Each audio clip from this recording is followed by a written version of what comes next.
Criminals are a superstitious, cowardly lot. So my disguise must be able to strike terror into their hearts. I must be a creature of Cosmic Chronicles, the podcast we follow two first-time readers, Justin and Sheta, and chronicle their journey through Brandon Sanderson's Cosmere series. On today's episode, we'll be chronicling Warbreaker Chapters 17 through 21. So now, let's throw it over to the host of Cosmere Chronicles. This is Joe! Thank you, Joe! Yep, we are back once again with Cosmere Chronicles. As you heard, I'm Joe, and here once again with the other two, Justin and Sheta. Clap for them. Woohoo! I love them. They're so cool. I like one of them, but I won't say which one. All right. I think we all know it's Justin. All right. So yeah, we're back again, and we'll go into. We still have questions. Get this donkey show started. Some questions that what? Some questions that we can answer. Yep, and hopefully they won't be as much of a shit show like our ship one last week. I apologize for everyone having to listen to that. Oh god, there'll be some people that are just sick of hearing that sort of talk. Hey, it's not me, man. All right, but we'll leave that in the past as we move on to. Let's go with your favorite sitcoms. Sitcoms, eh? That's a good one. What counts as a sitcom? A situation comedy. The comedy is derived from the situations they're in. Would Always Sunny count? Yes. Then Always Pretty much Sunny. any comedy is going to count. Any comedy show. Yeah, usually. Well, but how usually many? Going to be like a 30-minute episode. Yeah, how many? Just throw out some, but we don't need to put a number on it. I need a number, Joe. Just favorite, all-time number one. All right, let's do 3. 3 is always a good number. All right. Does Arrested Development count? Do they get comedy from the situations they're in? Yeah. There you go. Okay. All right, this is a tough-ass choice, and I'm probably forgetting one, but I am going to go with Community, Always Sunny, and 30 Rock, I think, is my 3, because they're funny. That's good ones. I'll pick The Office as my third one. Does The Office count? Yeah, it definitely counts. Okay. I don't know about categories and things. If the next thing you ask is if The West Wing counts, the answer is no. Yeah. Okay. Yeah, that was my Does 24 next question. count as a sitcom, Joe? Prison Break. Oh, I found myself always having laughing every laughs. episode. Yeah. You're a sick bastard. Yeah, if the criteria is do you laugh during the show, then yeah.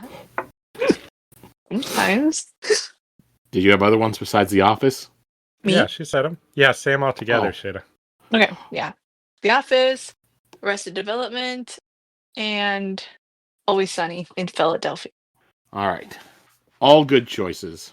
Thank you. Now with mine, I'll go with some older ones I remember watching when I was younger that I always loved, and that was Seinfeld. That was always great. Mm-hmm. It's a good one. 3rd Rock from the Sun.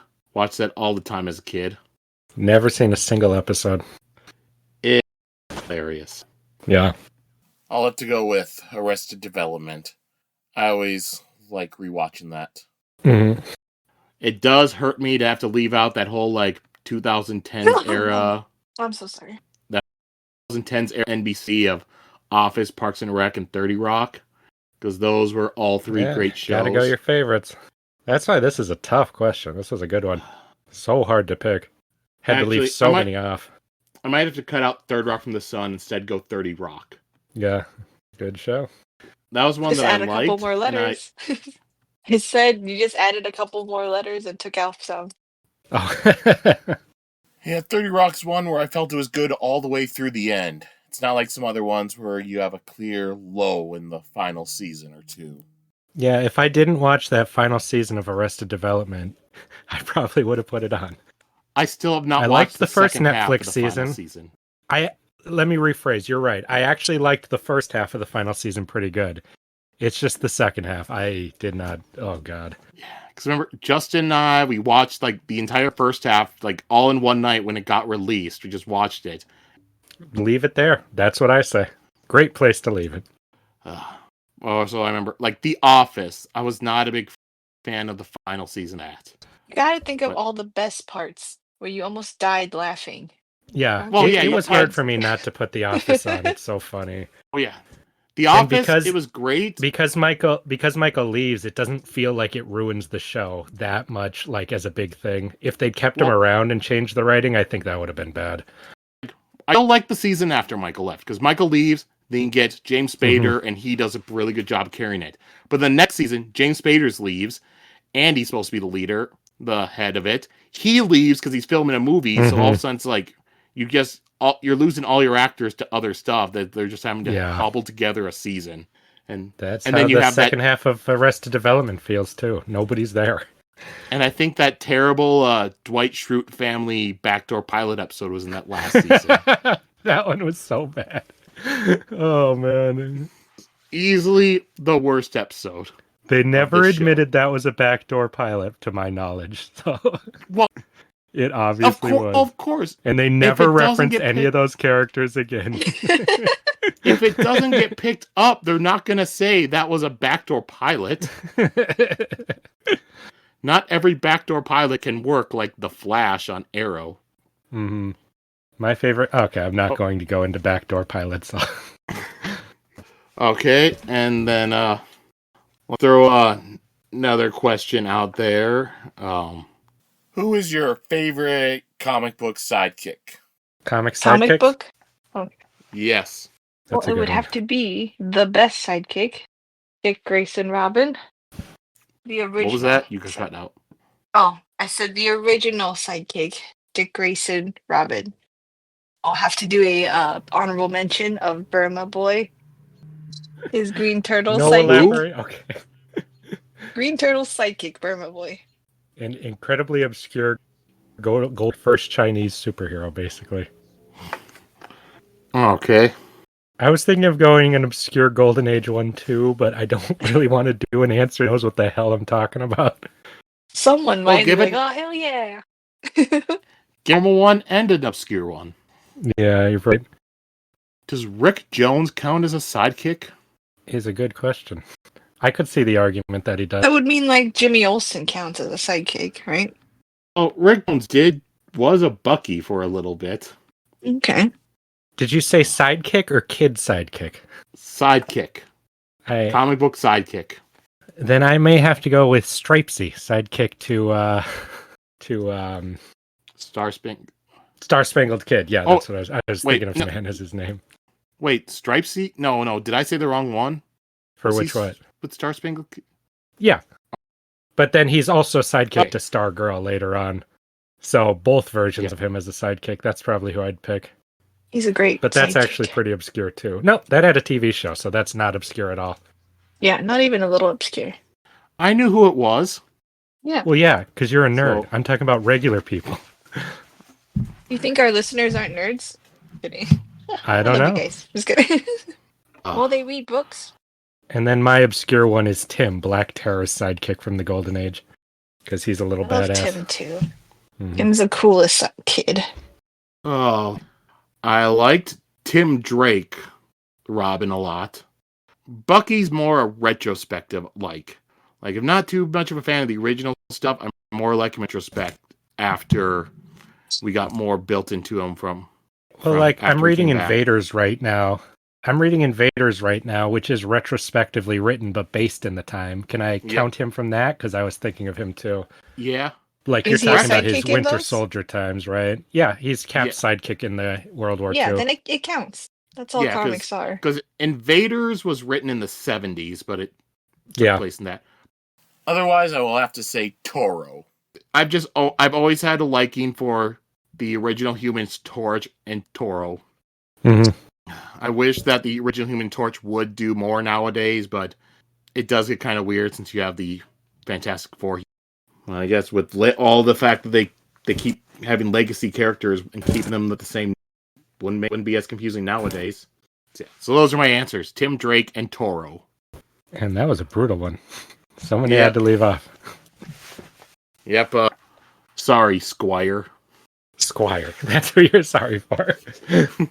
Hey, Knight and Squire appeared in like 3 issues of Batman in the 50s. Alright, that's enough of that. So now it's time to get back to Warbreaker. And of course, as usual, we will start off with Justin going over last week's chapters. All right. Last week. So, Vivenna or Vienna, one of the two, has those breaths. They're going to tear the place up. She went to the courtyard and saw the God King and her sister and misinterpreted her sister as being manipulated or being forced to be in a pretty good mood. Then she saw a mysterious guy behind her and went home. Siri went to the God King's chambers, finally got enough of it, and said, "Just do it already!" And then he didn't do anything, and now she's been doing that and sleeping in the bed comfortably. And Light Song,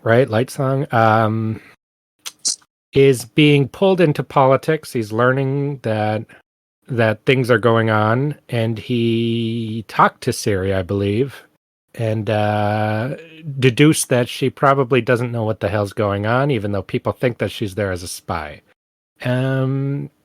If there's a plot point I'm missing, I am not thinking of it. I think that's all pretty good. I think the only other thing was Bluefinger's telling Siri that she's in danger. Yes. All right. But now we'll go on to this week, where we read chapters 17 through 21. So, as usual, I'll ask you two, what'd you think of these chapters? Again, I'm always curious when we're going to say, I'm not reading this book anymore. They were terrible. Instead of saying, I liked them. They're good. Learned a lot of interesting things. Yeah. So far, so good. Yeah, except for that one part. But yeah. Which one part? What one part? Just kidding. Oh, I was super interested. You know, the hope is that there will be something we hate, because that's better TV, you know? To just be like, I liked it. Well, I do actually have a little part like that, but not seriously. So I'll say when it comes. All right. Well, I'll just also ask you, going into this, since we saw a little more of them, do you still hate Denth and Tong Fa? Yes. I don't hate them. I'm just doing this move on gesture with my hands. If you had to talk to them, that's how you'd be. Yep, I'd be like, all right. Like, all right, you guys have a whole Can funny we get thing this going. bit out of the way is what I'm gonna say. I'm sorry. It's just that there's so much going on that I would rather see. But they're fine. Okay. Well, let's get into this week's chapters. So starting off, chapter 17, and we're with Vivenna, and she's returning back to Lemix's house as she thinks about what was being discussed at the Court of Gods. It seems like her father was right, and that war is inevitable. She doesn't know if Hallandrin will attack soon, or if the attack is still years away. And Vivenna has only been in Tutela for 1 day, and she realizes that her training did not prepare her half as well as she thought it did. Well, I'm glad she's saying it. She feels as if she knows nothing. If she had been sent to marry the God King, she knows now that she would have been as ineffective as Siri undoubtedly is. I think she's underestimating Siri here. I really think the plot of this book is turning out that Siri was the right one to send. And obviously Vienna's the right one to sneak in, because she's the only one who can control her hair. Anyone else would be found immediately. I think that's another interesting thing. Vivenna. Vienna's a city. And a sausage. Hey, it's closer than I'd expect of myself sometimes. When I can get the last couple letters correct, that's when I'm proud of myself with them remembering a name. All right, and then Vivenna arrives at Lemix's house and is shocked to see just how torn up it is. There's like holes in the walls and the door, everything. She asks Denth if they were attacked, but then says that they tore it up so badly themselves. They had to make sure that they found everything. You know, they have torn up holes in the walls, they broke up the chairs and desks in order to search everything. And he gives Vivenna a stack of papers and also a bag filled with 5,000 marks. And she's shocked that he gave her this money instead of just running off with it. And she finds herself growing attached to the mercenaries. See, This gets me two thoughts. One, Sheta, this is what made me like them first, because I'm like, whenever somebody says they're going to search through someplace for secrets and you just see everything's thrown around, I always think how creative I would get if I was trying to hide something, you know? So having holes in the walls and even the door, I was very impressed with. That made me respect them a little bit. But them giving her this money and her trusting them so much because of it makes me think, what if they're just master manipulators and this is all a much bigger ploy? So this actually weirdly makes me trust them even less. It's same. I'm like, right. This whole bit, I'm waiting for them to betray her, Mm-hmm. like, on a huge level. They're just Yeah, because any having scammers are these. going to put some money in, right? To get more out. But that's a lot, Yeah, right? yeah. I think they know that this Mark, she's very naive, and they just have her in their hands. So yeah, I don't trust them, and so that's why I'm also like, their bit is a little too. I feel like they're putting on a show for a kid or something. So I'm a little nervous too. But if they do that, then they will get my props for doing this the whole time. And if they do it to a point where I actually let my own guard down, like, all right, okay, I guess they're just harmless and they're our pals. All right, then we jump a few hours later, and Vivenna's sitting alone, looking through the letters. Many of these letters were written directly by her father, which signals that they were very important, because he would not let, scribes or anybody write them. The most recent letter was a few weeks old, and in it, her father says that war is coming. And he feels like the money he had given Lemix to buy breaths to get into the court of gods is some of the best money he had spent. And he wants Lemix to cause disruption in order to delay the war. He also tells Lemix that he cannot send Vivenna into the city because he loves her too much, and to send her would be to kill her. Vivenna's upset because now this letter proves that her father had kept her because he loved her more than her sister, and not because of the BS reasons he was given before. When war came and Siri was held hostage, her father would allow Siri to be executed. And that is what Vivenna is here to stop. That's a horrifying thing to learn about your pop. He sent your sister away? That he's like, well, at least I can allow her to die. Yeah. And she also is upset because this letter also shows that her father was willing to go against the tenets of their religion and had instructed Lemix to buy breaths. I'm really fascinated and like how faithful she is. I think that's really interesting. Yeah. She's such a good girl. I'm really curious how long she's going to be able to hold on to that and if she's going to go mad with power. All right, Vivenna heads downstairs and she tells Denth that she knows where Lemix had gotten all this money from. Her father had given him more money, but he still had embezzled some. And from Lemix's writing, she still believed that he was loyal, but he still wanted as many breaths as possible because he had heard that they extended a person's life. Lemix was planning to find a way to sabotage the lifeless armies and damage the city's supplies. So she announces to the group that they will continue Lemix's work, but will also work to rescue Siri as their first priority. Denth says that now that he has seen what Lemix was up to, he can piece together some of the things that Lemix had them do. One thing was contacting and supporting rebellious factions, including one that was stamped out a few weeks ago, which was led by Var. Var is dead now, but he still has a lot of followers around, so they could try to contact them. There are some other leads that they can also look into, but this is what Lemix was paying 3 high-priced specialized mercenaries for. Vivenna asked about the third mercenary. Says that she'll meet Jules soon enough, and Tongfa adds in, unfortunately. Denth tells Vivenna that they'll have to leave this house and sleep on a mattress that Tongfa had ripped into pieces. And Denth says that, Tongfa, he has a thing about mattresses, and chairs, and tables, and walls, and doors. And this is why Sheta loses her patience so much. Okay, I will say this. Is Tongfar a simpleton or just annoying? He does less in your talking, opinion? I've noticed. To me? The way... No, okay. I don't think he's a simpleton. I think that he's just a quiet guy with a macabre sense of humor. That's how I interpret him. He's clearly not the talker of the group. He's the one who, The jokester. Well, I think one guy's the charisma and one guy's the The flat humor guy. yeah. The audiobook, she makes him sound like like dumb. Maybe he So is. that's why I'm like, okay. I think it's part of that too. I'm listening to it in the way she does them. Oh man. Yeah, very well could be. I don't know yet. I'll leave it at that. You gonna feel bad if you've been being mean to this simple man who's just simply saying, "Why nobody trusts mercenaries?" Not him, Tong Far. Be like, I like breaking chairs. Like, He didn't say it that way, did he? yeah, In the book. basically.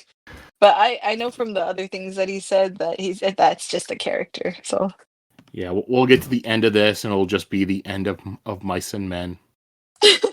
yeah, it's them if they were mercenaries. Oh my gosh, he did it again. Just throw classical characters into his books. Just It's mix up a Lenny. bunch of classical stories. Yeah, instead of farmers, they're mercenaries. And Denth also says that this building is well known by people who lurk with Lemix, and Lemix wasn't exactly the most honest fellow around, and that she likely doesn't want the baggage associated with him. And that's the end of the chapter. Well, I'm just curious to see if these guys are just really genuine guys or if they're totally full of shit. I cannot tell for sure yet. I doubt I'll trust them. I'll doubt I'll trust them all till all the way at the end of the book. All right, we'll move on to chapter 18. We're with Siri and Bluefingers are waiting outside the bedchamber door. Siri is annoyed at everything that she has had to deal with during the day. People are pushing her in different directions, but none are saying what they really wanted or even bothering to say what. She doesn't understand politics, huh? And Trellides had given her a command, so she will show him how she responds to commands by refusing to strip in front of the God King. She'll confront the God King and tell him that if he wants to see her naked again, then he will have to force his servants to strip her. She had seen him do nothing more than just sit and watch the debates earlier, so she had a new impression of him that he is a man with so much power that has grown bored. I was so curious how that situation was going to resolve itself that she was thinking of. Because I'm like, no matter what happens, I feel like this is going to go bad for you without knowing how things actually go and what the situation is. Either you're going to get killed or you're going to be successful in your seduction of him. Either way sounds horrible. Yeah. Siri asks Bluefingers if they really have people watching her every night, and he pales and shakes his head. And then I think Bluefingers is so funny in these parts. Every time she just says something, he's like, shut up, you dumb girl. What are you doing? Like, you can't talk openly. You don't understand how things are. Then Bluefingers points at his eyes and shakes his head. But then he points his ears and nods. They will never watch the holiest of their deities nude with his wife. Siri says that they are very concerned about an heir and asks if she is really in danger. Bluefingers says more than she knows. And then she mouths to him, help. And he responds, he cannot. Not now. And then he pushes her inside. And inside the room, Siri looks at the God King and thinks about how she had been defiant in her life, but had it really worked in the past? Her father was perpetually angry at her, and Vivenna treated her like a child. Siri decides that she cannot go back to that. She takes off her dress, but keeps on her shift. And then she walks up to the God King and notices that he tenses up. That was weird. What do you think? He's a little boy. Huh? I didn't know how to interpret that, the tensing up. Yeah, it was like I suspected, so I was like, yep. He's just a kid, like a shy. I interpreted that it might be just he is not used to being touched and he's uncomfortable with it too. But either way, it does not make him. Yeah. Yeah. Well, he's scared of her, like as scared of her as she is of him. I mean, with what we know later, but like for this, I didn't know that I interpreted it that way. It was just like, if he does see himself as holy as everyone does, he actually hasn't been touched his whole life, you know? Like, I don't know. I didn't know how to interpret it, but I thought it was really weird. It was different than I expected. And then Siri climbs up onto the bed and gets onto her knees, and she thinks this is going to be embarrassing. And Siri begins bouncing up and down in the bed, and then she begins to moan. I was Not like, what I oh, expected. I thought like, no, she's not gonna do that. And I was like, oh my god, this is like a 2000s rom-com scene. It reminds me of the scene in Easy A and stuff where they do that. Or Where they try to fake to people that stuff is happening. I've never seen yeah. it. Mm-hmm. Makes me think of When Harry Met Sally. See? Many That's different because they're not trying things to that trick happen. anyone, though. Yeah. Just like one of the people listening is just like, I'll have what she's having. Yeah. Oh man. So we have to do a version where we cast it in that time with that tone. I will cast Emma I'm Stone to not play following that Siri. anymore, Sheta. No. I hate it Okay. so much. However, that casting isn't terrible, just so you know, Sheta. For an actual serious movie. All right, but yeah, Siri, she does her best to simulate sex, even though she's never had sex or watched anybody have sex. So she's like, I think this is how this goes. Oh man, that was the best part when she's like, I don't know how loud to be, or I don't really know what it sounds like, but I'll do my best. I would love to see somebody act that out awkwardly in a movie. It'd be so funny. It's like, I think that's long enough. I don't really know. Yeah, that was the part. Yeah, I don't know how long it's supposed to go. I'm like, oh man, they're sending you in to do this, and you're that naive. Jesus. She's sheltered. Mm-hmm. Yeah, I didn't think of it because, we're in our modern world where everyone knows stuff just from, TV at least. But she's in a different time. You wouldn't know much about stuff. Yeah. People that are like that, she wouldn't have found out until her wedding night, Yeah. So, It's interesting that like, she knows the basics, though. thanks to her cook and stuff. Like, You think so? That's where the gossip came, right? Oh, she said that before, it, didn't she? Yeah, she said it in one of the things. Like, thanks to her cook, she kind of knew how it was done. Oh, God. Oh, God. Yep, and she tries to finish it off with one final, like, loud, like, something like that. Oh, God. Once she finishes, she looks back over at the God King, and he's just looking at her in confusion. And then Siri falls asleep in the bed. And then we cut over to Light Song, and it's the next morning, and he is refusing to get out of bed. And it's reaching noon. He had dreamt of war again. Larmar comes in and excuses the servants that have been waiting for Lightsong to get out of bed. And Lightsong wonders what he did to earn a priest like Larmar. Lightsong says that he's no god, and Larmar asks him not to say such things, even if he doesn't believe it, for the sake of many who do believe it. Lightsong says that Blushweaver wants his lifeless commands and will destroy the new queen. And he also figures that the Idrians are likely making a play for the Helendrin throne, but the queen is not a part of it. He worries that Blushweaver will crush the girl out of fear and will be too aggressive and wind up getting them into a war. Lightsong doesn't want to be part of this, but feels himself getting sucked in. Larmar points out that it is Lightsong's job to be involved, and he cannot avoid politics. And that if he winds up doing nothing, then the problems that come because of that are still his fault. Oh, I just think it's really interesting that he knows he's going to make that argument. He's like, don't give me that, inaction will still be a choice kind of stuff. Like, they've had these kind of conversations before. Is really... Yeah. They seem to have a really interesting relationship. Mm-hmm. It was at this point that I had my suspicions. Oh, you were already thinking that? Didn't put it together at all. Lightsong says that if he does nothing, then he cannot ruin things. Larmar asks if he could make things better by acting, but Lightsong says that that's not going to happen. Larmar says that Lightsong has always been one of the best men he has known. Lightsong then sits up and realizes that Larmar knew him before he died, and that's why he chose to be his priest. Lightsong tries to pry more, but Larmar refuses to say anything else. Do you think he strategically let that slip to get him out of bed like Lightsong thinks, Sheta, or do you think that he kind of just half accidentally let it slip? I think he did, because he knows him, in that he knows how clever he is.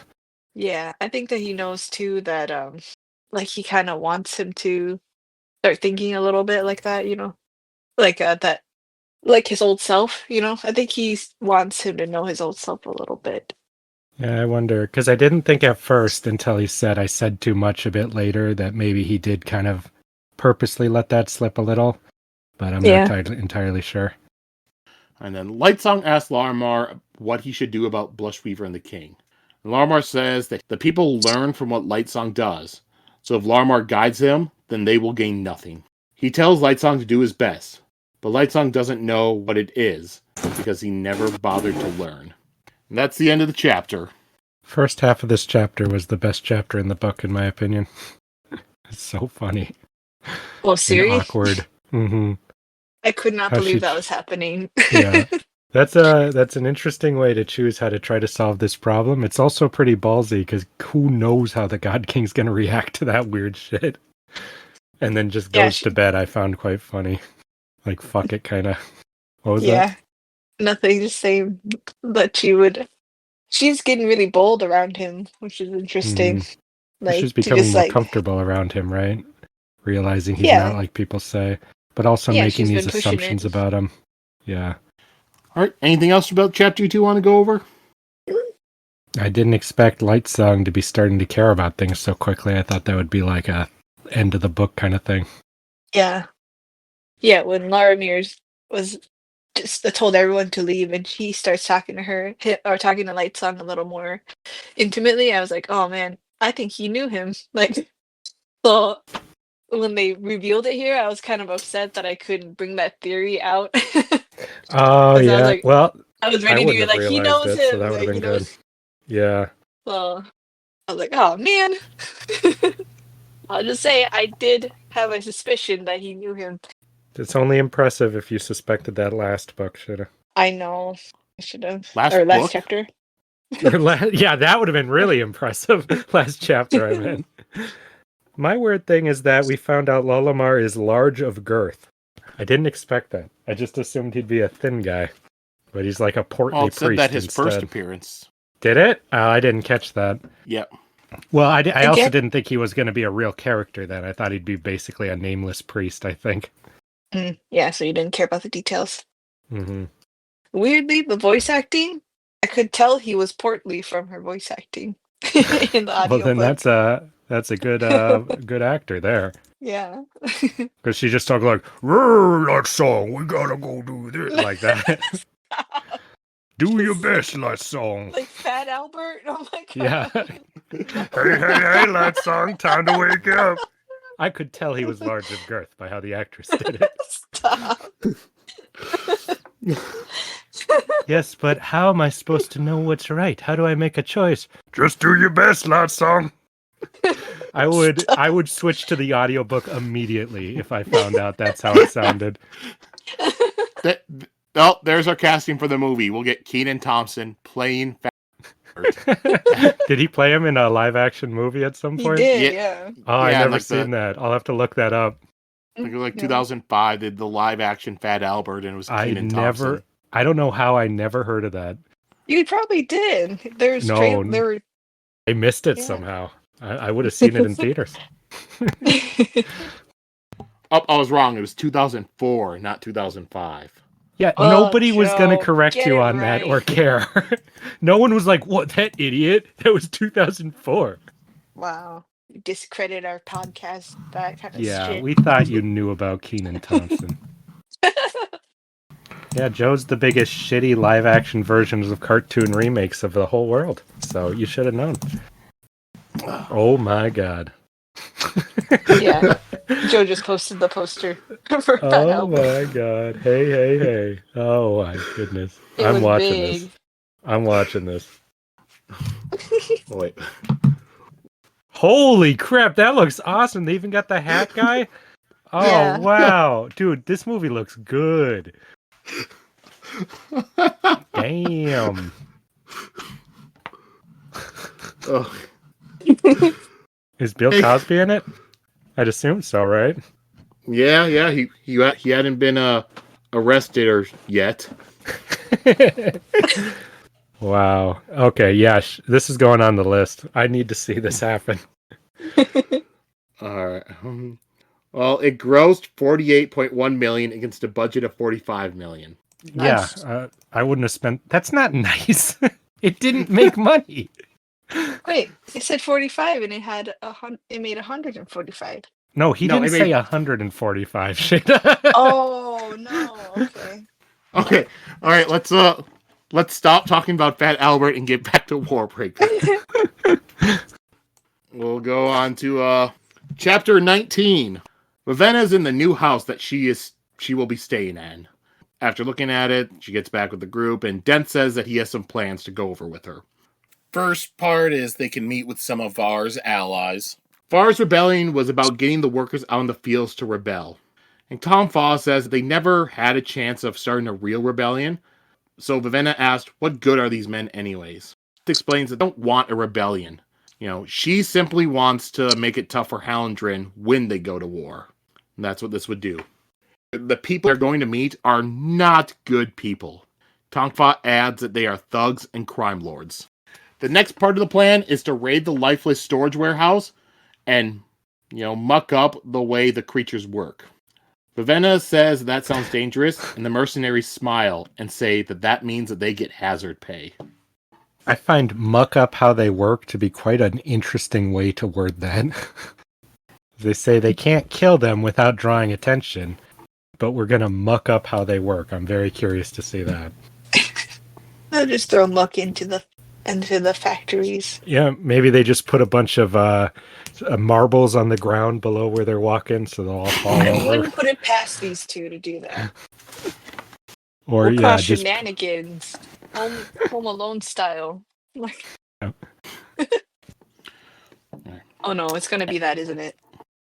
Joe's like, Joe's all quiet. It's like, yeah, Home Alone style, an army of 40,000 zombies. Yeah, that'll be hilarious.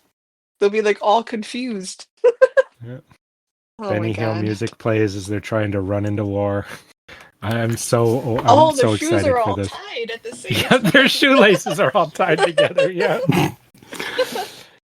No, I found more like either they're gonna chop off their limbs or they're gonna take like a bunch of like, I don't know, like liquid concrete and pour it inside of them or something, because they're all dead, right? And then they won't be able to move. Like some weird ass shit like that is kind of what I was thinking.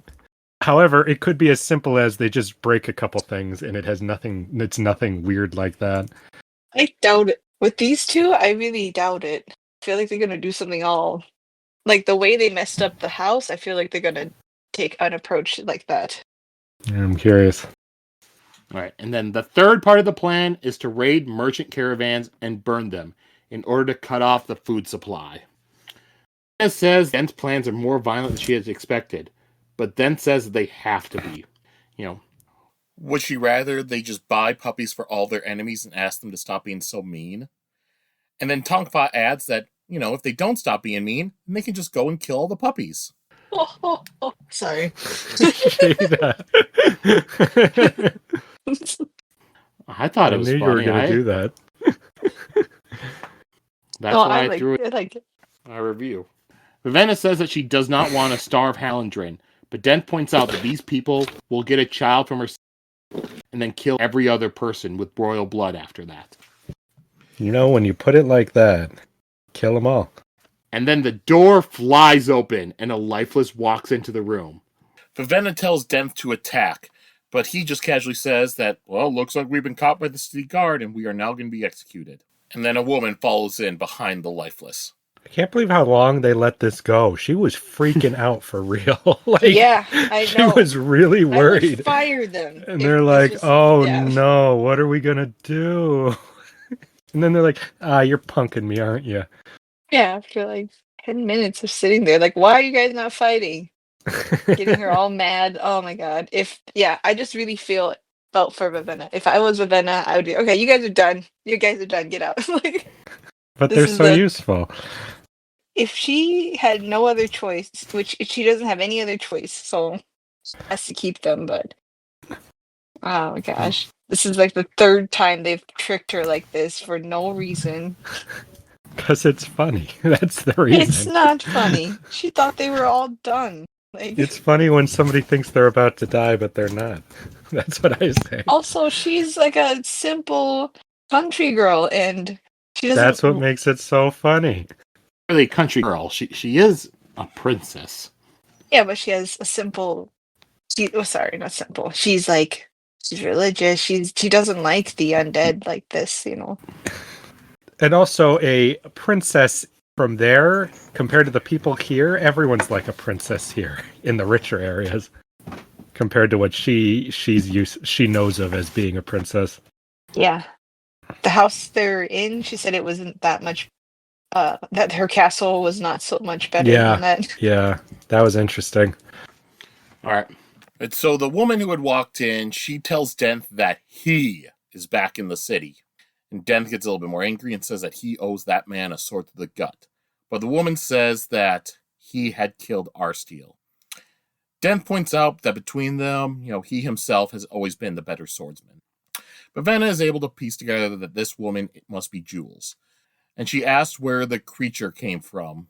And Jules says that Claude was made from a dead body and that they had paid somebody to make him into a lifeless. Denth says that it's always useful to have a lifeless around, but Vivenna's upset about having a lifeless on the team. Denth says that lifeless are like swords. They are simply tools. Vivenna stays on the opposite side of the room from Claude to try to stay as far away from as possible, and Denth walks over to her. He asks if it will be a problem, and Vivenna says that it will be.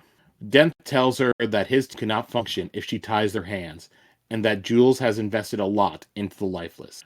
Vivenna says that they don't need Jules. Denth says they do.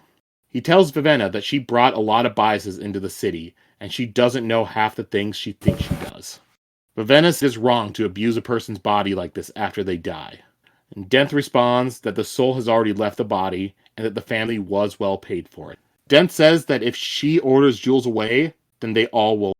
He will give back the money and find her other bodyguards, but isn't sending them away. What? She just said, sounds good. And Denth tells Vivenna that if she sends him away, then wouldn't that just be being ostentatious? And she wonders why he knows so much about ostracism. And then Vivenna does agree to keep them. Denth brings up her breaths that she has, and that if she wants to learn Awakening, be a great help since things will get dangerous. But Vivenna replies that she won't do that, and that these breaths will die with her. These are bad. They're bad influence on her. I don't like it. Bad influence or a good influence, Sheta? No, they're making her go against her beliefs, and like they're trying to corrupt her slowly by being the only people she knows. Yeah, like to be this fair, guy, they are not making her go against her beliefs. Just to say, they are putting in her position where it would be more likely for her to be or like, "All right." Are they explaining to her that she is just in that position? That's how I see it. How much will she change by the end? That's a good question. Let's have Parlin there.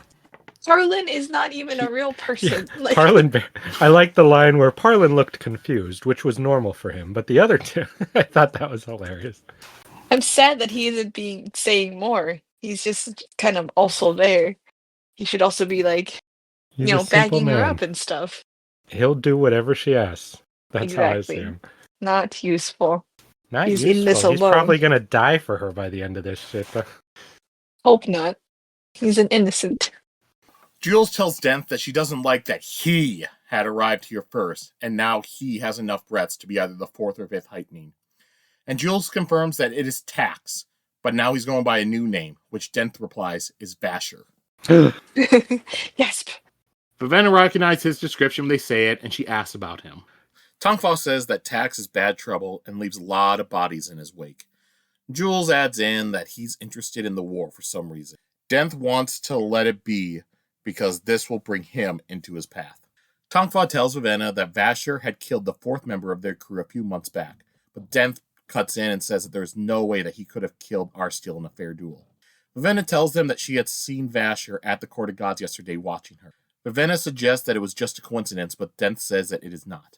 If he was watching her, then he knows exactly who she is, and he's probably planning to kill her. And Tongfa adds in that, hey, at least she's in good company because he wants to kill them, too. And that's the end of the chapter.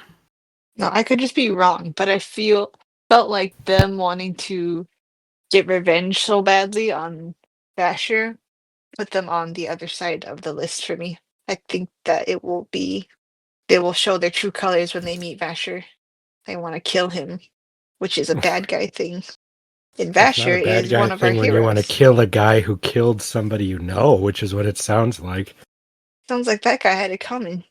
Also, Sheta, there is no evidence that Vasher is one of our heroes. He's one If of our anything, heroes. it's been the exact opposite we have evidence of. He seems like a scary dude. He hasn't done anything. He leaves his sword out so random people can steal it and get killed. Bad people. He doesn't stab them. How do you know they're bad? Well, we learn later that they're bad, but people who want to steal swords immediately when they see them.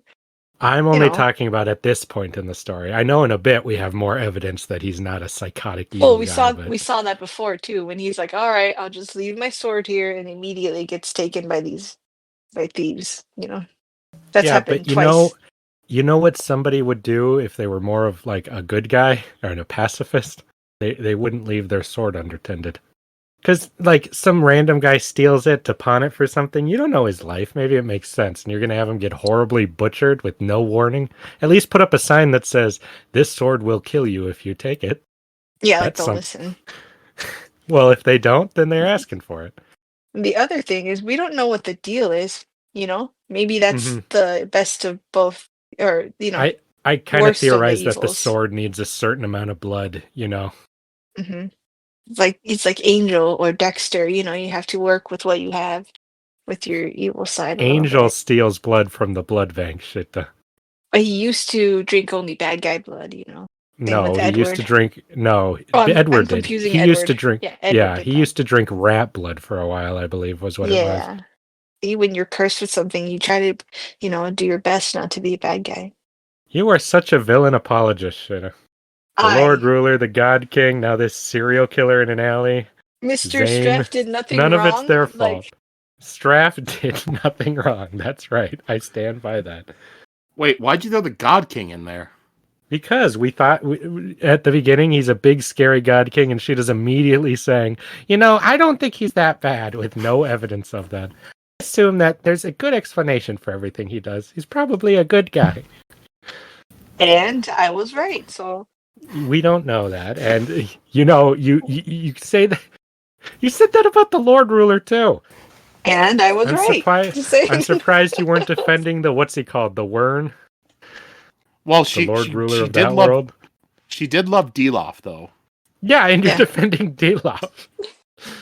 Well, I don't defending him. She liked his character, but I don't think she ever defended him. I knew he was a worm, and I loved it.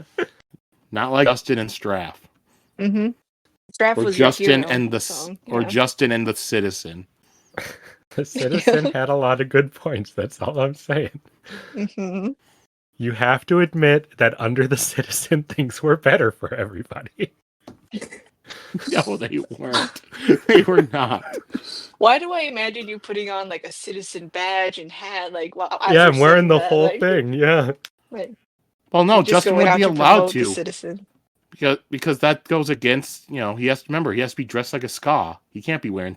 Exactly. Only the Citizen is allowed to dress nicely. Oh, right. Yep. And just so you can tell who he is in a crowd. Any from this Warbreaker chapter you two want to go over? No, I'm ready for the next chapter. I'm starting to trust them a little bit. The fact that they're talking... Yeah, the fact that they're talking openly about a guy they want to kill and get revenge on and stuff allows me to think that this isn't some giant front they're putting on, because if it was, everything they said would be to manipulate her.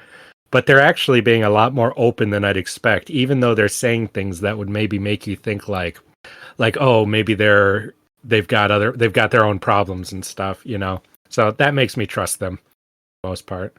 Yeah, to me they seem like a really weirdly competent D&D group that you hire, Yeah, that's a good way to say it. They've got their own weird ass shit, but they know what they're pretty high level. That's fun. I like that. Yeah, somehow they get through shit and they get weird stuff done. So. Yeah, I'm not even 100% that they're gonna betray her, or anything like that. Well, you should never trust anyone. That's what I think for when you're in a life and death thing. Just lives by the Stone Cold Steve Austin thing. DTA, don't trust anyone. That's right. I model everything in my life after Stone Cold Steve Austin, and it hasn't failed me yet. Oh, cool. Well, it did fail you when you got fired after giving your boss a stunner. Yes, but then I keep getting my job back somehow. The stone cold way. Sheta, Yep. I interrupted you. What was I saying? You're talking about not trusting people. I don't have it anymore. All right. Well, Just say because Stone Cold says so, Sheta. No. all right. Well, we'll move on to chapter 20. Siri and Bluefingers are waiting outside the bed chamber, but Siri does not feel worried or tired anymore. It has been a week since she first simulated sex, and now all the priests seem to be leaving her alone. Because now I She goes cannot in- believe that fucking worked. I could not believe that. I thought for sure she was going to walk out and they were going to be like, Miss, come on. That didn't sound right at all. Like, we know what you're doing. But instead they're like, well, sounds right Sounds like to it's me. going nicely. Yes, that's what a woman sounds like, yes. Oh The my bed God. springs was a nice touch, I think. I think that's what sold it. I think also, who would do this except for a girl like that, you know? Yes, that Like, too. her sister would not do that, you know? No. That's such a bad plan that it's genius. Yep. And that she's been doing it multiple nights is the funniest thing to learn. I just expected it was the next day. She's gotten into a habit of this. Yeah, it's good. But yeah, she just gets to go in there, fake sex, gets to sleep in a bed. No more sleeping on the ground. All right, but Bluefingers nervously asks if she's been able to find a way to get the God King to respond to her advances. and Siri's like, "Yep." Bluefingers doesn't look pleased, but she says that this means that she's out of danger now. But Bluefingers says that doing her duty was the danger. So she's inadvertently, too, done the absolute best thing possible. I'm very impressed. Siri gets annoyed because Bluefingers before had just left her confused, and he tells her not to speak of his fears to others. He tells her that she must not bear the God King a child. It would be a danger to both her and to the God King. That was weird. That was a big reveal there. Confirmed suspicions I've had about these guys, too. Bluefinger says that there is no need for him to accompany her to this door anymore, and he tells her to keep her voice down. There are many factions in the palace, and a stray word from her could get him killed. If she wants to know, Jesus. Bluefingers tells her that if she wants to know more about why she should not have a child, then she should read her histories. Who is Bluefingers? Why is he being like? Well, he's not of their faith. That's why he's got these different But how thoughts. did he get this job then? And I mean, like, Well, they said Like, specifically because he's not, because it's weird because they're doing something weird, but they seem to still be reverent of the God King and follow these traditions. That's what's interesting to me. I just mean, like, aren't they suspicious, or wouldn't they want someone who wouldn't do what he's doing exactly? Like, Well, also remember he said there's a lot of ears and some are loyal to me, so we know there's different factions in here too of some kind, It sounds like there's a little, like Drama? Yeah, but the behind the scenes war, what's the guy in Song of Ice and Fire, the eunuch guy's name again? Varys, Viserys? Yeah, him and Oh, like Varys. Littlefinger and other people doing a whole little behind the Illyrio, scenes thing. Yeah. Yeah. In Don't the trust court, people with fingers. Yeah. It sounds like you got something similar like that going on to me. I was Some little- surprised about that detail. Like, there's a lot of factions. I'm part of a couple of them. Like, a couple of them. Yeah, he's like, somebody's listening. I can't tell you for sure if it's my guys or theirs, but we should not talk openly. Mm-hmm. Plus the other thing is, And it seems like he didn't want to, but how innocent and nothing she is, I think that's seeming to win a lot of people over because they just feel bad for her. Maybe, plus yeah. the other thing with it is, he's Pon Call, so while he doesn't follow the same religion as Hallandrin, Pon Call is part of Hallandrin as so the God King is his king, just not his god. Mhm. Yeah. And the priests, though, who are doing all this stuff? Well, we don't know all the details yet. It sounds like it's the priest, but Okay. And then Siri heads into the room, and she does her usual thing with faking sex. Can you sorry.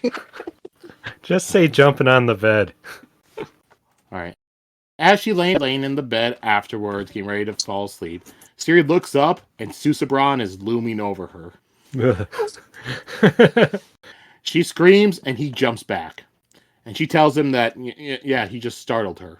He sits down and begins lifting up his shirt. And Siri reads that he has finally decided to take her. The way her Oh, reactions God. were here were so scary. Like, oh God, no, it worked. Oh crap! This is it. No. This is it. Oh my God! Like, so her fears. Yeah, it worked. It worked. Yeah. But instead, just pulls out a book. The last thing I expected him to pull out, by far. Of course, it's a book. Just kidding. He gives it to her and opens the book and points at the page. Siri asks if he wants her to read it, and he nods. Reads, Stories for Children. Okay, the second last thing I expected to be pulled out of there, I should say. He points at the first word and Siri reads it aloud, which is the word stories. He looks like he's trying to discern something from it, and Siri just asks him to tell her what. But then Susebron opens his mouth and shows that he has no tongue. Oh no! Man, I'm thing so after sad. thing. Yeah. I was so sad because now he can't be a character like that who talks and is cute. Now he's gonna be a different kind of cute character. Siri figures that it must have been cut out so that way he cannot awaken anything. Susebron looks away ashamed.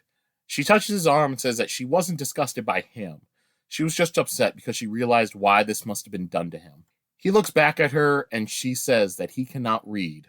That's the secret. She says that he's just a figurehead paraded around by the priest, all so they can control him. She says sorry. Susebron shakes his head at that, and then they lock eyes. And she sees a strength in his eyes that she wouldn't have expected from someone that's been so sheltered and isolated. And then Susebron once again points at the first letter on the page, and Siri says that she can teach all of them to him. And that's the end of the chapter. Yes, and then start the montage of her teaching him to read, and then getting like closer and learning that they like each other. He's like a child, like you said. He's not a. We don't know that. No, we don't. But But we he's just know innocent. he can't. Sheltered, She's- innocent. It's She's young and innocent too. I think they are perfect for each other. We'll see. I like when she realizes, like, yeah, they're right. They should be afraid of me. I'm going to do something really horrifying here for them. Yeah. Did she think that, or No, she says that at the end. oh, Or she thinks it in her head. Like, they had a reason to be worried. Because if she's going to teach them all this shit they haven't been doing, and he is the king, you know, give him the power to start doing stuff. And God only knows what could happen now. Mm-hmm.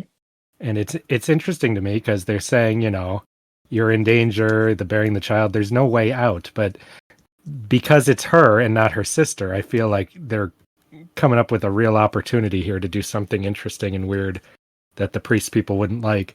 Because it's kind of creepy to me to think that her sister probably would have tried her best to perform her duty on this, like, inbred child thing. And it would have been really, really fucked up. Very different story.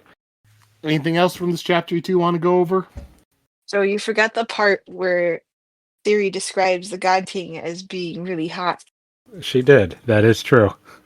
Oh my God! Paul, My didn't she phone think did he a was Siri thing. Sorry. And when you said that he's really hot, what did it look up? It says God King is really hot. Here's what I found. Like I was like, What oh did my it God. find? I need to know what it found. Oh no. Oh, sorry. Lost it? We lost it. Yeah. Oh, I thought she was just going to be like, oh, sorry, just got the ending spoiled. Oh my God. Yeah. That's true, Justin. Why would you make me look at that? I doubt it. I would be very surprised.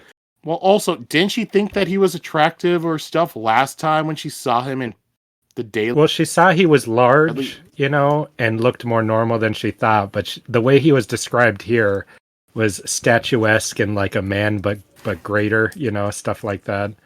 Human, but of more dramatic proportions. Yeah, I'm going to say she never thought he was hot. That's just Sheta's reading of this, but... Oh, no. Like, it did remind me of some of she the was descriptions of impressive. Edward in Twilight. Statuesque. Hello? Mhm. Wearing His black on muscles black. were like they were carved out of marble. All right, Stephanie Meyer, calm down. Hey, that's my job. I'd never go to a museum with her. Jesus. Hey, Those descriptions made Stephanie Meyer a lot of money. Yes, they Yep. did. Yes, they did. Mm-hmm. So anything else besides, Sheta thinking that the God King was hot? I did it. Siri described him. This is a turn of events that make me very, very interested in this book because I'm like, where can this sex thing possibly go? Either we can tread water on it forever or it can escalate to being really messed up, and I have no idea which. Yeah. I'm glad. So I'm just glad that we're finally getting some answers on what's going on with him and having him be kind of a character now. I'm excited for him to really- be a character too. Yeah. Because I was like, that is too big of a part and a character to just keep just sitting there. And if he had this book of children's stories, where did he get this? Has he been carrying it around for a while and trying to learn to read? Or did he go get it just for now because he wanted to... He noticed that she kept coming to his room and not doing anything and had a weird... Like, she's probably one of the only people who's ever looked him in the eye and ever hung out with him, so, Yeah, the fact that he was brave enough to show her the book meant that he felt kind of a kin or some kind of thing that he could approach her with, It was really interesting that he was brave enough to tell her he was still very scared of being judged. I found that really interesting when she yelled and when she was freaked out by how he looked like he felt spurned and scared both times. I did not I did not expect that personality at all. Yeah, I'm glad too that he seems to have some kind of a real personality Mm-hmm. inside. Like he is going to be a character, even though he can't talk. Mm-hmm. I hope he finds a way to talk. I bet he's going to make something come alive and talk for him. Oh my gosh.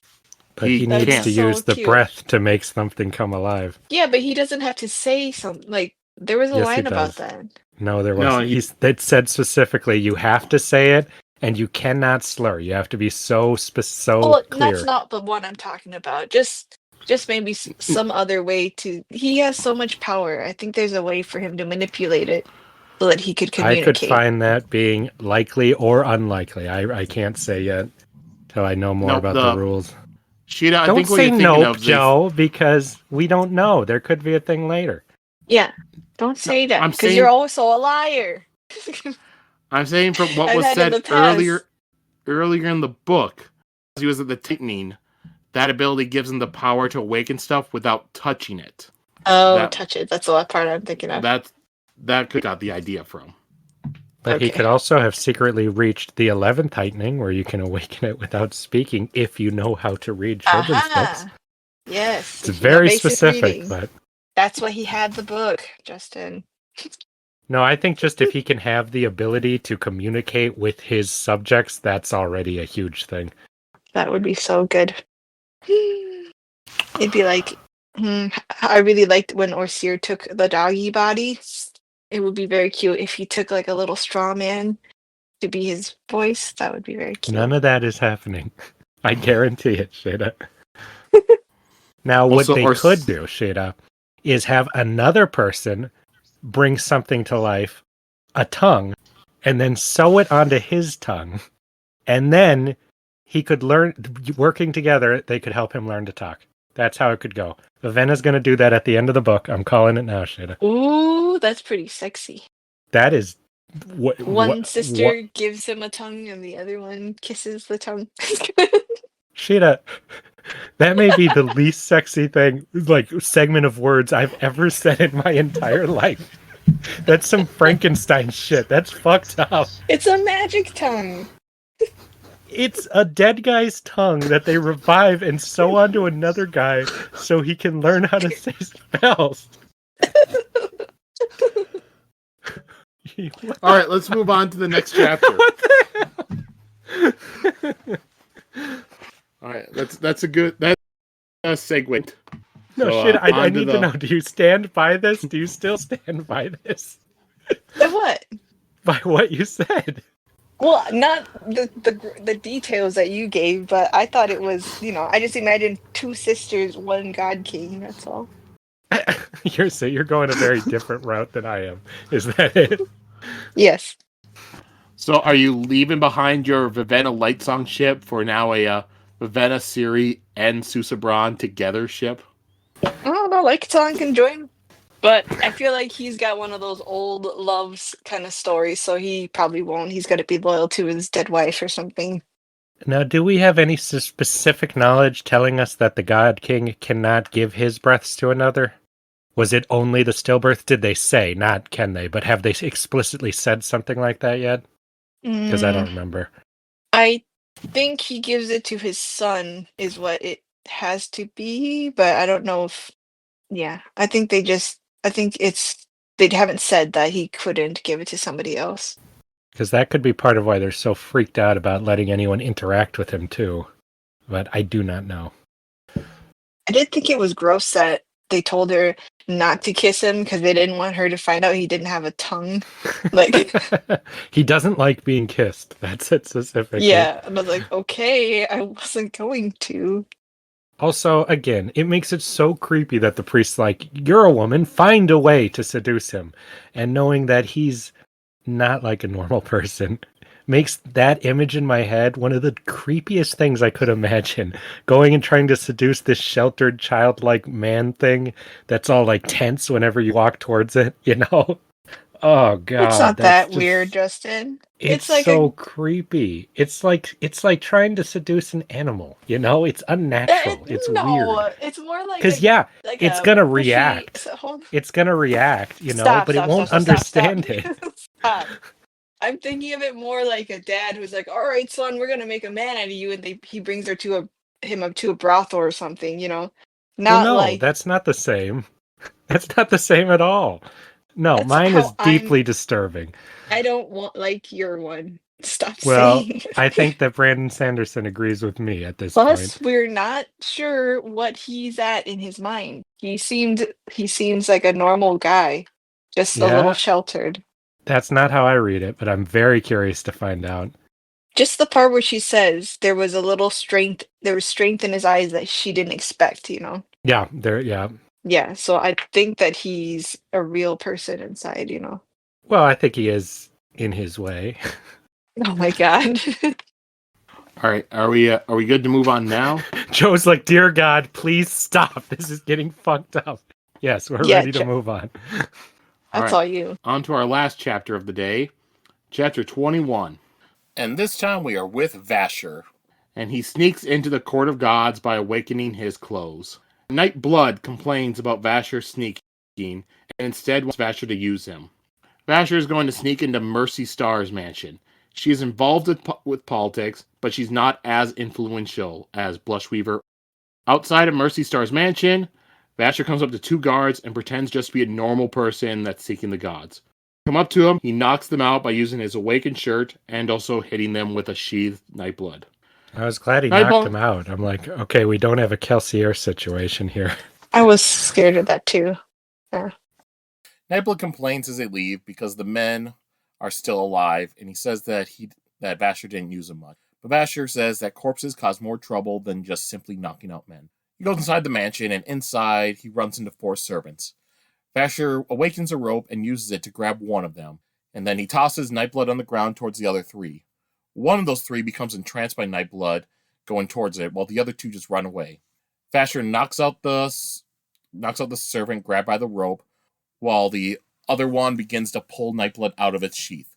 When Nightblood was barely out of it, a dark fluid-like smoke begins to stream out, and tendrils of the smoke wrap around the servant's arm and draws color from his body. Vasher quickly knocks that servant out, and then puts Nightblood back into the sheath. Nightblood complained that two other ones ran away, but Vasher says that Nightblood cannot tempt the hearts of men who are pure. And then Vasher pulls out a dead squirrel and awakens it, turning it into a light blitz. I like how quickly you go over that. That was weird. That was cool. I liked that quite a bit. It only takes a single breath to awaken this, which Vasher will never be able to get back. And the squirrel turns gray as it uses its own color to awaken. Vasher gives it the code phrase, fallen rope. Because, you give it a code phrase, after you say the word, whatever you tell it, it will do, then you say one more to get rid of it. And then people can't stop it from doing what it was told unless they know that code phrase. So he tells the squirrel to make noise, run around, and bite people who are not him. And he lets the squirrel And he lets the squirrel go and it runs off. And from another room, Vasher begins to hear screaming. Now, do we know, have they said, is that something that ends, or does it not end unless they give the phrase, right? Yeah, it does not end unless, it gets somebody. So I am able to hoping that capture at it or the end of something. this book, everyone's losing, there's no hope, and that squirrel just jumps out and bites the bad guy at the end and Oh my saves everybody. gosh. And you've just totally forgotten about it at that point. Oh, it's my squirrel! Yeah! Just jumps out, bites the priest who stolen the God King's power, and is like laughing maniacally, about to destroy the whole world. And then a squirrel bites him. It's like a Disney movie finale. It is, yeah. Yeah. Way to go, Flounder! You did it. And Vasher runs to the place that his information had told him about. He feels around on the ground and he finds a hidden latch which opens a trap door. Nightblood asks Vasher what he will do if there are no other exits down there. Vasher says that then Nightblood will be able to kill a lot of people. And Vasher thinks about how the priests of the iridescent tones appear to be hiding things from the rest of the kingdom and from their gods. And that's where we end this week.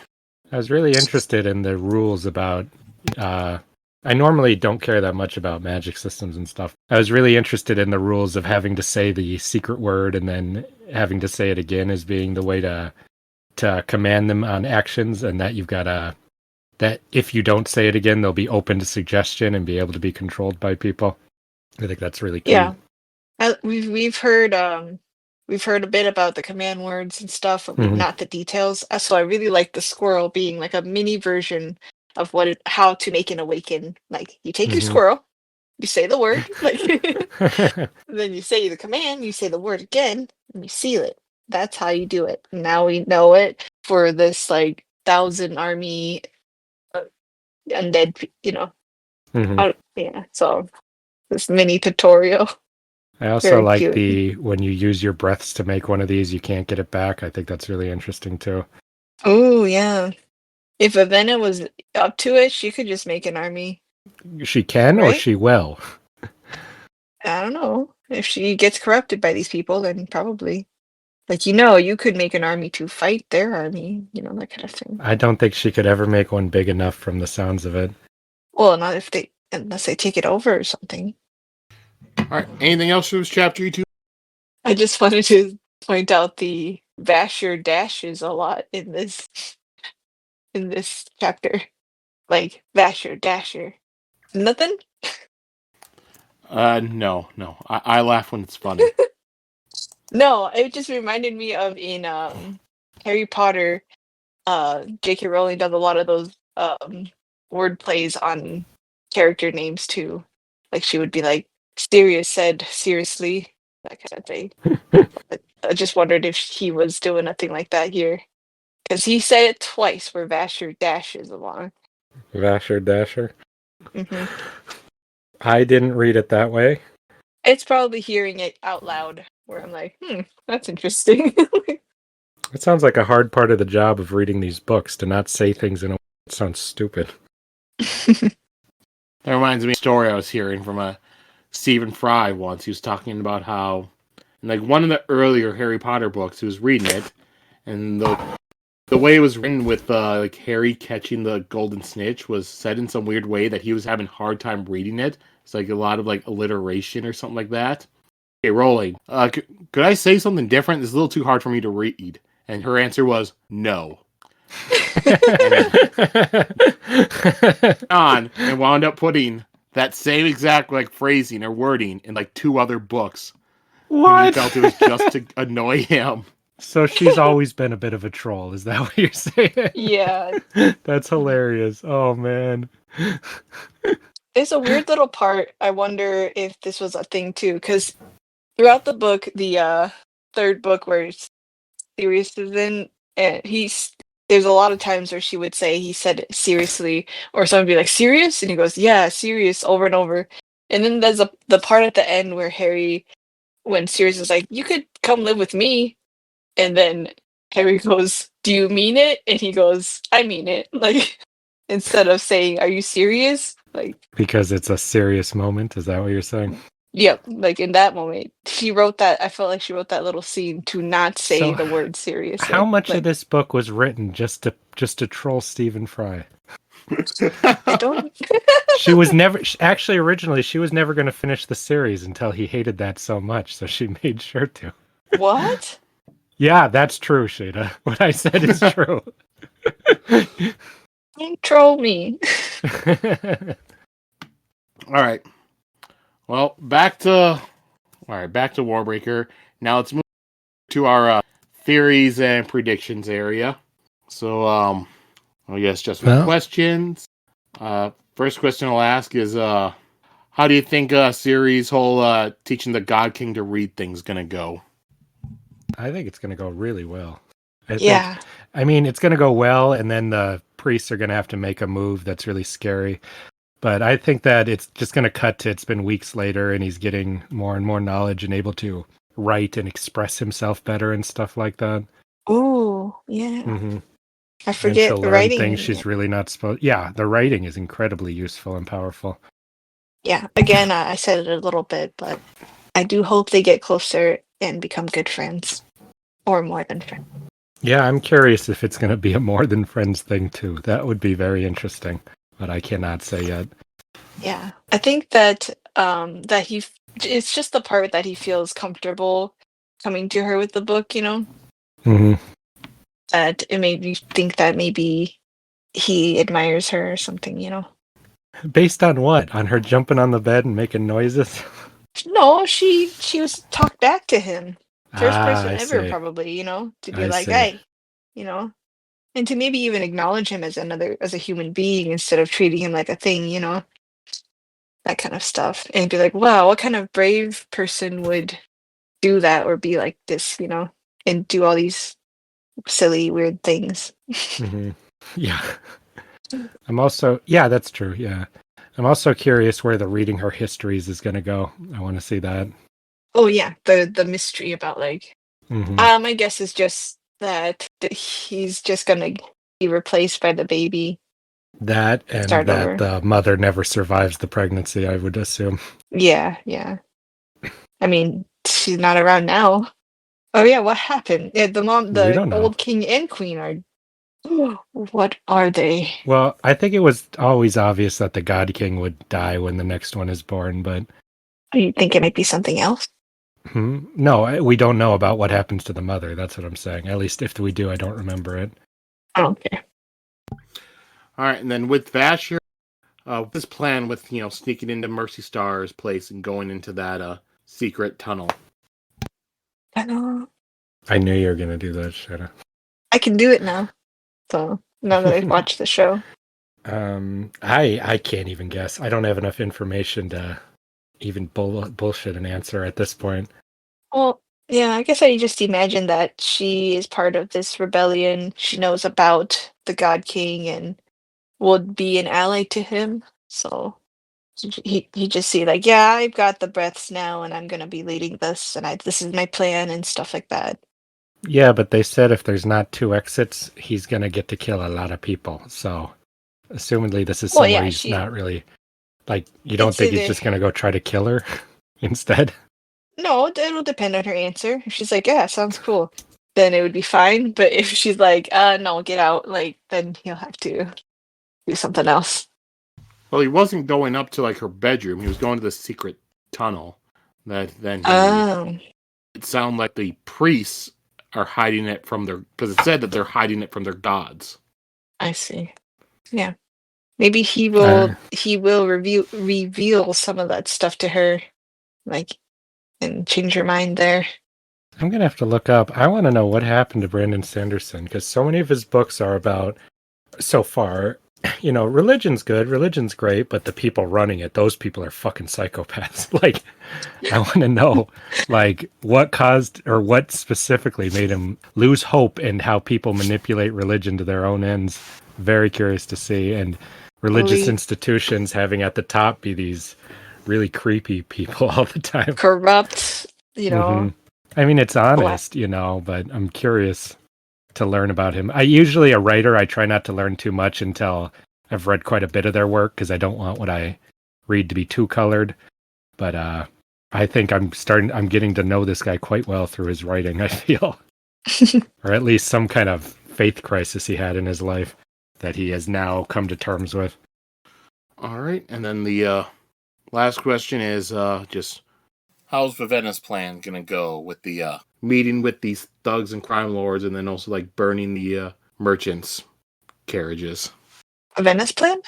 No idea. Yeah. I mean, I think there's going to be trouble. I think it's either going to be like people start getting killed and she didn't expect that because she's a bit naive about that stuff and she wants to shut it down, or that it's just going to lead to the gods getting pissed off at their own city and cracking down more. Something like that. I couldn't say, though, at this point. Yeah, no guesses. Just for some reason, I have this image of her like being like, "All right, stop, that's enough," and then the people be like, "Who is this beautiful queen?" And then she'll be like, "I am Vivenna of my kingdom," and they're just like, "Wow, you're here to save us," and they follow her willingly. Okay. Any other theories or predictions either of you two want to throw out there?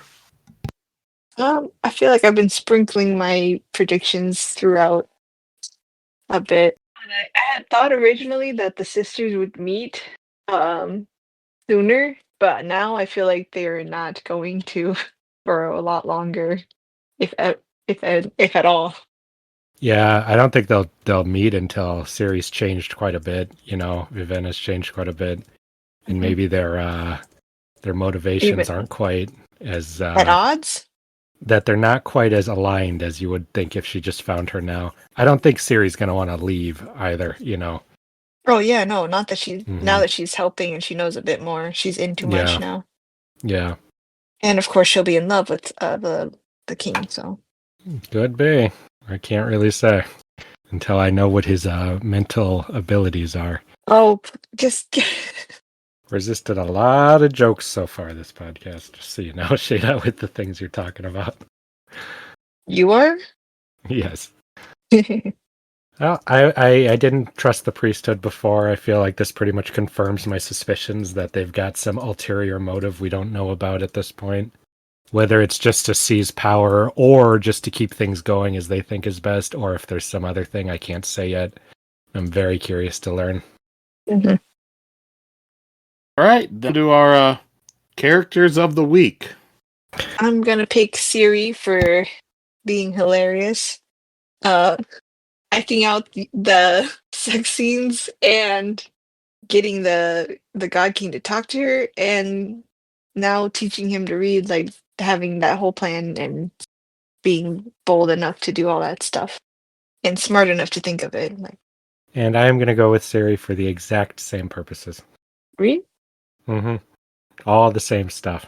The jumping on the bed was too funny and weirdly clever in a Yeah. kind of silly, childish way.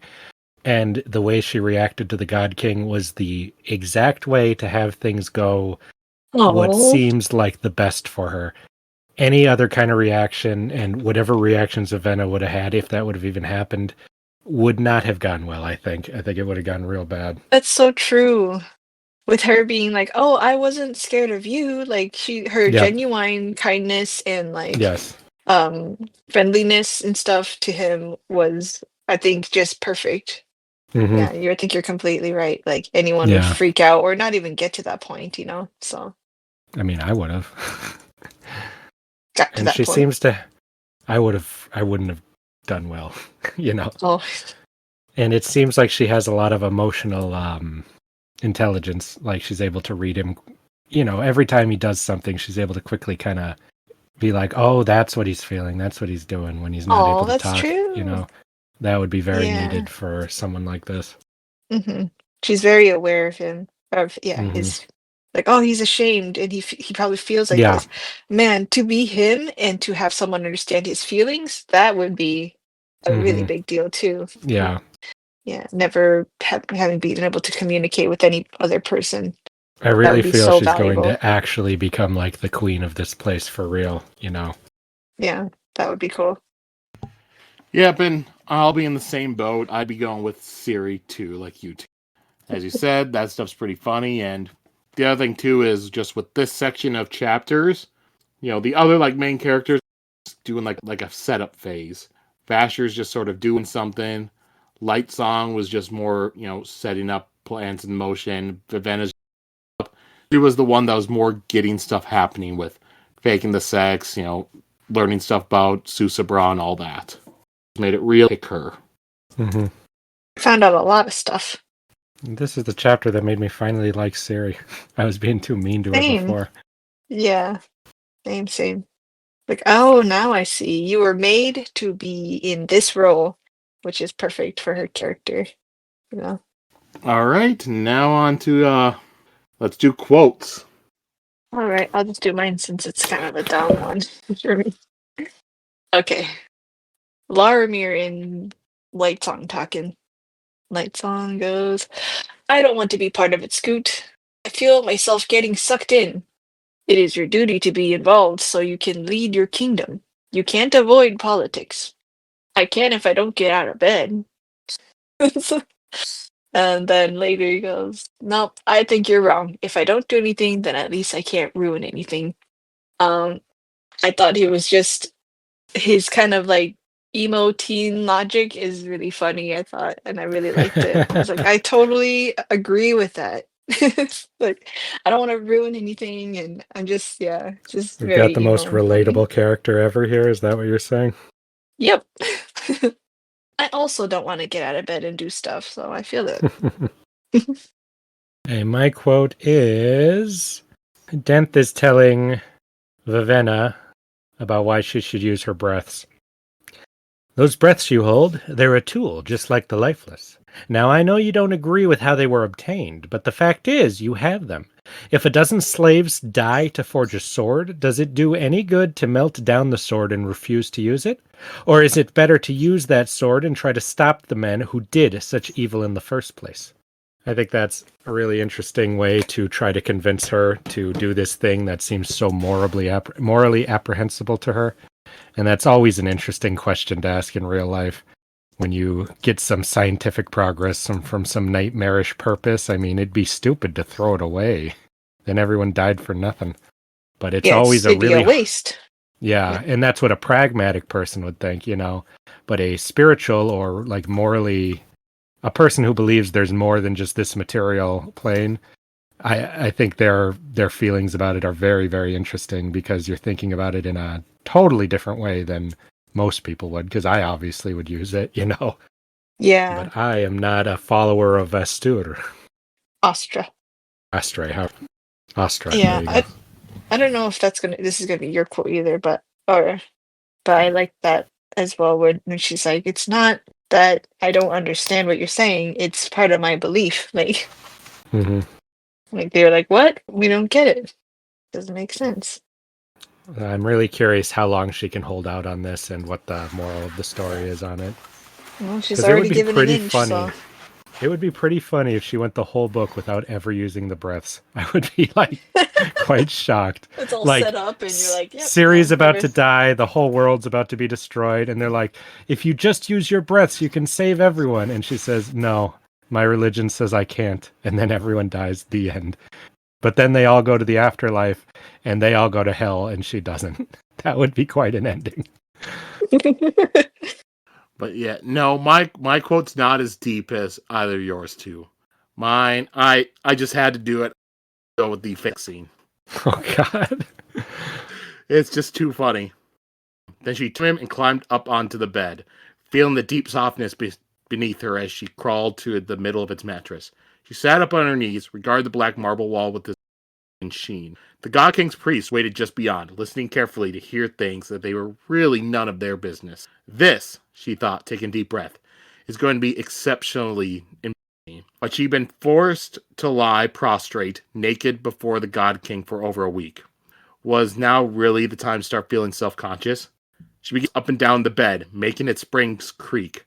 Then, cringing slightly, she started to moan. Oh God. She hoped it was convincing. She didn't really know post sound and how long usually continue. She tried to make her moans get louder and louder, her bouncing more furious, for what she assumed was a proper amount of time. Then she stopped sharply, letting out a moan, and back onto the bed. All was still. She glanced up, eyeing the God King. Some of his emotional mask had softened, and he displayed a very human look of confusion. She almost laughed out loud at how perplexed he seemed. She just met his eyes and shook her head. Then, her heart beating, her skin a little sweaty, she lay back to rest. Oh, Like God. I said, not deep, not thought-provoking, just a whole funny passage. All right. All right, then we'll go to a couple comments we have. Not too many, just a couple. Nothing as long as what they used to be. First, we have 2 on our Hero of Ages wrap-up episode. One from Adelg8. Some of his favorite scenes, or they say some of my favorite scenes. From Final Empire, Kel going to the pits, and its final standoff. That's a cool one. Well of Ascension, Ellen executing Jastes after they ran away from the Koloss. Poor Jastes. Oh my goodness. And from Hero of Ages, everyone taking Atium in the last battle. All solid. And then another comment from Adelgate. Ooh, for Ruin, my dream casting would be Crowley from Good Omens. Gonna look the name up. David Tennant.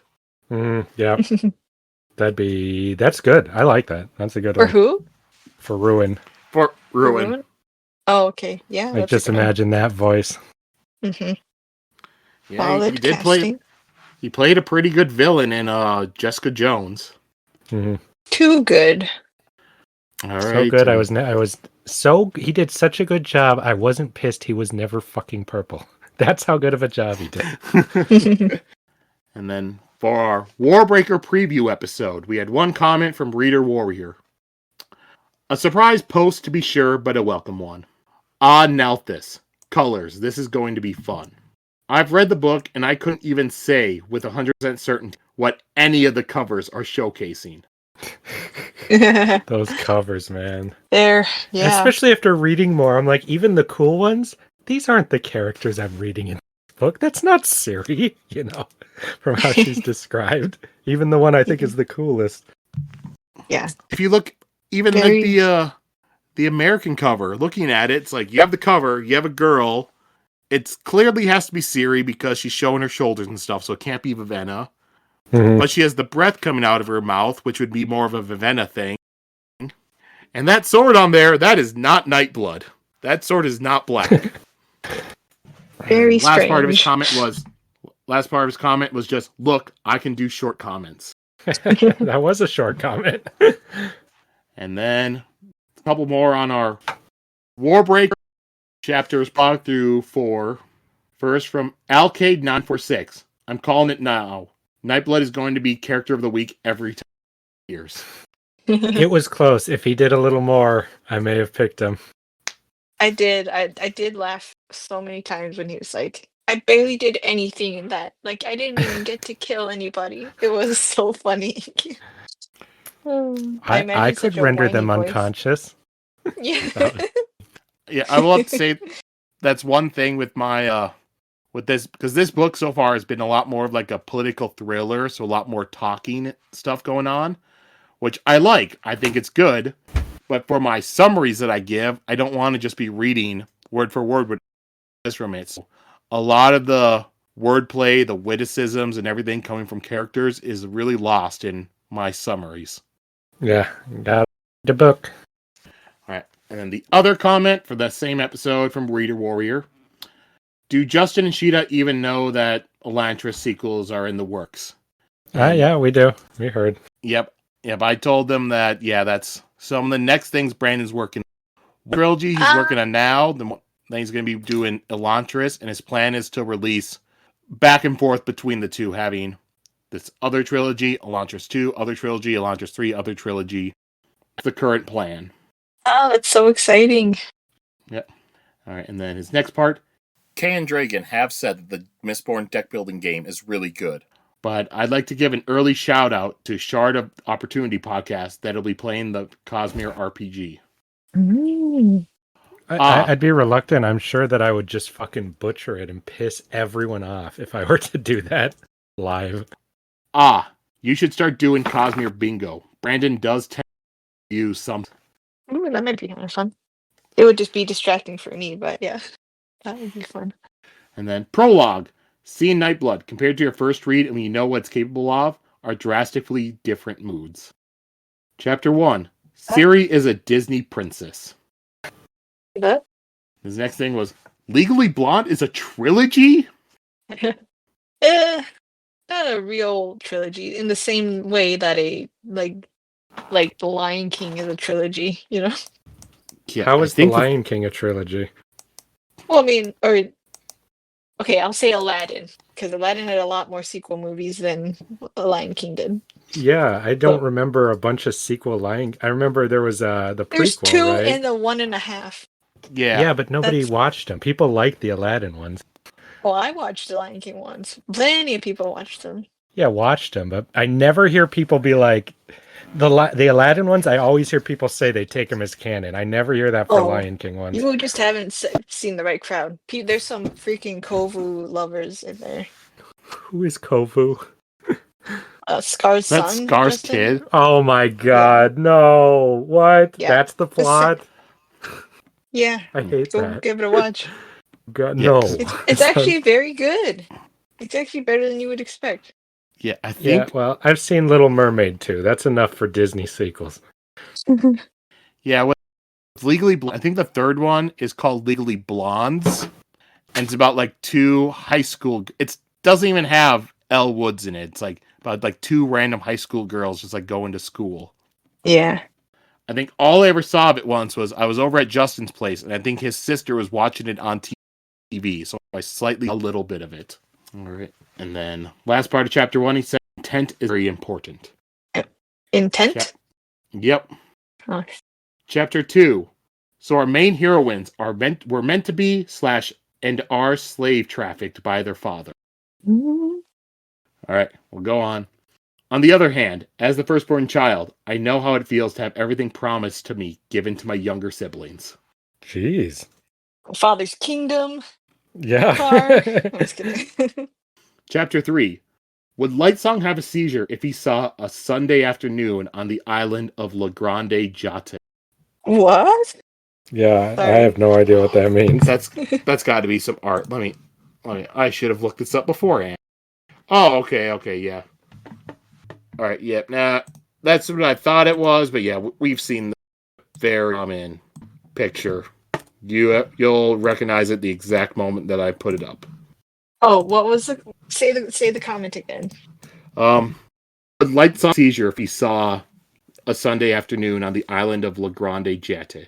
Oh, because of the colors? Yeah, I think so, because I think it's made by a lot of little dots. Yeah, it's and so since he has the yep, and since he has he has perfect color perception. I wonder about that too, with having all the color powers, like seeing certain paintings. I wonder what kind of trip that would be to see. Chapter 4. Great. I want to read Warbreaker to be in the My Little Pony universe. Yeah. See, yeah. Now this new girl too. What's her name? That he's going to see. That sounded like a My Little Pony name as well. Mercy Star. Yeah, Mercy Star. Yeah. Mercy Star. Never thought before. Haha. Rosemary would be so excited to read that. Sheta, want to go halvesies on this? You draw. I parody write. Interesting. I'll do the fan art and see how it would be like. I'll do Lightsong as a pony, all the gods. And then response to questions that I had.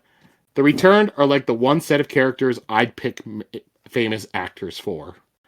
Oh yeah, I'm so excited to cast them. They're going to be fun to cast. That'll be weird. Yeah. As Rumpel would say, all magic comes with a price. Once Upon a Time, Rumpelstiltskin. What's that in reference to? Did we make a reference to Once Upon a Time? We might have, or we might have said something about magic.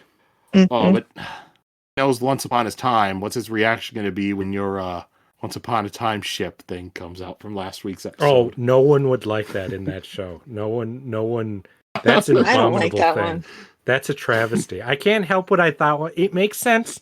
It makes sense. They didn't remember. No one Justin, remembered. And yet, now you know how I feel. at least in mine, everyone had amnesia about their relationships. So it's not so And bad. they're like, we have this weird bond. I don't know what it is, but All right, that. all right. Let's move on. I don't know what's being said, but let's people off. All right, then here's one more response he had to theories. Justin also thought the Lord Ruler was killing people to appease the greater evil. Did I think that? Yeah. Yeah, like you Long kept time thinking ago. that maybe like Oh yeah. Maybe there would be a justifiable reason. What I thought was if there was a justifiable reason to kill all these people, that would be very interesting. But it turned out there really wasn't. I don't think. It was just No, that Just it was in his paranoia, nature. just paranoia and destruction and devastation. he might have had a little bit of ruin talking to him, but I don't think that's Yeah. enough to overcome the blood fountains. Debatable. All right, If we judge every ruler who's made a fountain of blood, then where would we be as a species? All necessary.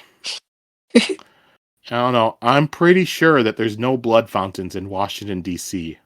Well, I've never been, so I couldn't say for sure. I thought that was one of our famous landmarks. All right, so that's it for comments and everything. Now, looking forward to next week. Not as many chapters. We're only going to be reading 3, chapters 22, 23, 24. Oh God, these are going to be some chapters. Yep. So only 3 chapters for next week. All right. So that's that. So now let's just move on to plugs. Well, you can find my art and craft things at my Instagram at Sheta_low. And then I also post some cosplay stuff and fashion stuff on my other Instagram, which is at Mermaid Machete on Instagram. And you can find me at Profanity Beaver on various social media platforms for all kinds of delightful and family-friendly art and comic stories. Can I also plug my brother's comic on here? Yeah, you should actually, because he's Okay, in the. yeah. Yep. Yes. Also, if you like if you read a lot of webtoons comics, or if you're into the comics and cartoons and things like that, check out my brother's comic Nutty Land on webtoons under Low. It's a really cute comic, very nostalgic feeling and really well written and drawn by him. So do check it out and give it a like and a follow his webtoons page. In-game, Miss Justin? Or I don't really know how to. We'll just keep pimping it out every week until the contest is over. So Yes, don't worry. episodes 1 and 2 are out already, and it'll be posting throughout all of May. So how's that? Well, keep in mind this episode will probably be coming out May 19th. Okay, then it'll be all out by the time I say this. All right, and the Cosmic Chronicles. If something that we've said in this episode or one of the last ones has just angered you so much about our weird ship things or takes on different characters, just feel free to complain to us in the comments. Or if you've liked something, feel free to say, "Oh, hey, that's good. I agree with that." Yeah. Also, you can give us a rating or a review if the place listen to this podcast allow that. If you don't have a comment thing, then feel free to send us an email, cosmicchronicles@gmail.com. We will do what you usually do, read and react to it. You can follow us on a shit ton of different places now. So you have Key, a most ancient letter, formerly known as Twitter, Cosmic Chron, CosmereChron. Blue Sky, Cosmic Chronicles. I did make an Instagram. Still haven't really posted much on there, but you can use it if you want. Cosmic Chronicles Podcast. And then also, since it was attached to it, I figured why the hell not? I just made a Threads account on there. So same thing, Cosmic Chronicles Podcast. Well, Here's the thing. I don't do much on social media anyway, so my threads, quite literally, everything I post on there is copy pasted, the same exact thing that I post on Blue Sky and I post on Twitter. Same for mine. You can technically find me on Threads, but I don't know how many people are actually there, so good luck. I forgot I had a Threads account. As I said, I threw it on. I don't really care which one you use, because I'm not a social media person. I really don't have a dog in the race. Except I don't have a Mastodon, because that one's just already dead. That's where everyone's waiting for us. All right, so after all that, everyone, as I said, 3 chapters next week. So go out, have fun. You know what? Maybe this week, go to the movie theater and watch a movie. I don't know what will be at the movie theater, but just pick something. I'm trying to save Hollywood. I don't know. Yeah. Yeah, everyone. See y'all. Bye. See ya. Ta-ta.